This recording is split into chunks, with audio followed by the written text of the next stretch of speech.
আমরা সবাই জানি যে এই সবজিগুলোর মধ্যে কতটা প্রোটিন থাকে আর এই সবজিগুলো আমাদের শরীরে কতটা প্রয়োজন। আর আমরা যদি সকালবেলা এই ছোট টিফিন একটা বানিয়ে নিই এই কয়েকটা উপকরণ দিয়ে, কিন্তু খুব পুষ্টিকর আর ভীষণ হেলদি খাবার এটা।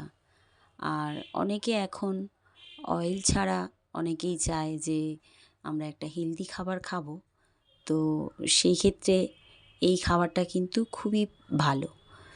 আর বড়দের যেরকম দরকার হয় এই খাবারগুলো, তেমন ছোটদেরও অনেক দরকার হয়, কেননা এই খাবারগুলোর মধ্যে অনেকটা প্রোটিন থাকে আর অনেকটা সময় কমও লাগে।